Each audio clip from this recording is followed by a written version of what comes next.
About a year ago, I saw The Boy and the Heron. I did not like it. I thought I was going to get a classic Studio Ghibli film, a great send-off by a great filmmaker. But instead, it made as much sense as my last mescaline trip.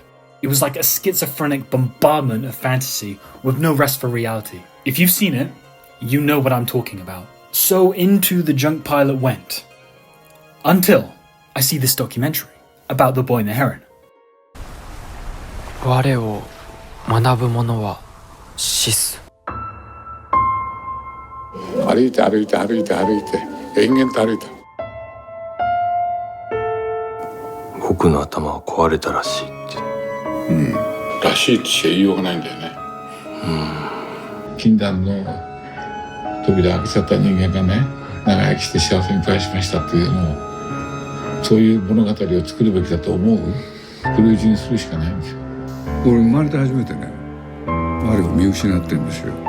皆さんと会うごとにあの世とこの世を行ったり来たりなんだよね。俺やってるうちにね、どっちが現実でどっちが虚構なのか分かんなくなるんだよ。多分境界線をさ、もう越えちゃったんだもん。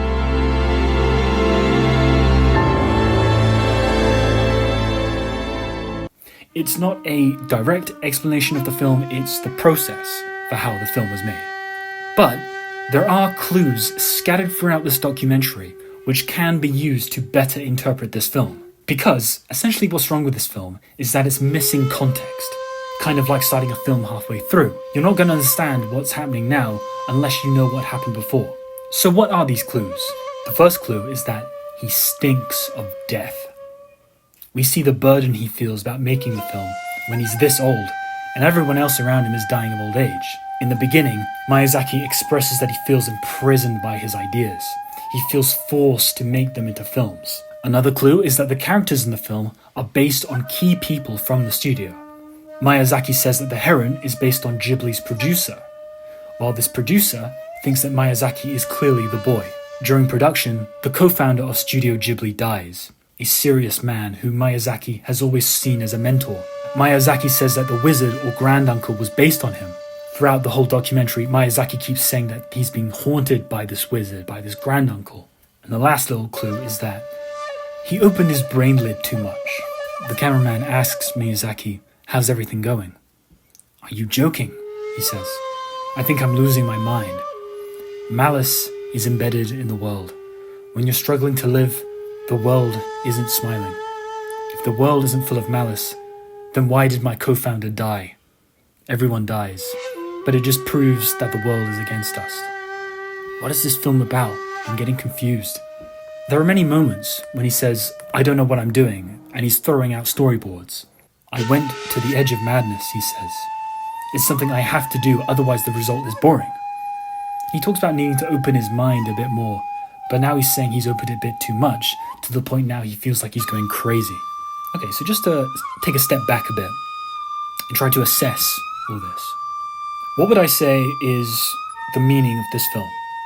Given these clues, given this documentary, what would I say is this film about? I would say that The Boy and the Heron is about the internal and external creative process. At the beginning and at the end. Unresolved trauma drives creativity. There are two symbols of the internal life in The Boy and the Heron, the protagonist and the tower. The boy is the creative drive, while the tower represents the mind or the creative structure. In the story, the boy is driven to save his dead mother. This drive takes him to the tower, inward, where he escapes reality and lives in a series of fantasy worlds. The tower is a symbol of the creative mind because it's a place of world building, where a series of fantasy worlds are stored. It's where the boy tries and fails to save his mother. The tower, or mind, punishes him for doing so. Miyazaki's childhood was marked by trauma. As a child, he had to deal with World War II and his mother's serious illness. I think he's trying to say that he's self-aware enough to know that his creativity is a symptom of trauma. Trauma turned him inward, away from reality, towards fantasy. The external creative process is shown as a battle between creatives, producers, and corporate entities, and what they're fighting over is the youth. There's a real catcher-in-the-rye feel to this film, where the innocent souls of the youth need to be protected from the malice of the world. The Heron, who is revealed to be the producer, tries to capitalize on the boy's desire to save his mother. The pelicans try to consume the souls of the youth to sustain themselves, while the parakeets try to eat the boy and want the world-building wizard to continue. What this suggests is that Miyazaki has experienced a long battle with producers and corporate entities over his creative work. They couldn't care less about the souls of the youth or art, instead they just want to make money for themselves. He could be commenting not only on his experience, but on the creative industry in general, how this battle is real and feels like the producers and corporate entities are winning. Even though he's old and highly established, he may still feel outmatched. Creative projects don't get the green light unless a corporate entity believes money can be made, which is frustrating for the creative trying to save the youth. The documentary revealed that Miyazaki is the boy, while the co-founder is the wizard. But I would say that the boy and the wizard represent the creative at the beginning and at the end of their careers. The boy needs to build something to get over his trauma, while the wizard needs someone to continue what he's built. What they're each trying to build or maintain is an antidote to the world's malice, which is what protects themselves and the souls of the youth. I think it's fair to say that Miyazaki made the film for himself. It's very cut off from all the other films. It's not for kids. He's old and established enough to not give a fuck about producers or corporate entities. He came out of retirement to make this film, trying to figure out what he should do with his studio. I think I've come to appreciate the film more than I did. I appreciate the complexity of what he was trying to say while trying to connect it with his other works. But do I like it as an artwork?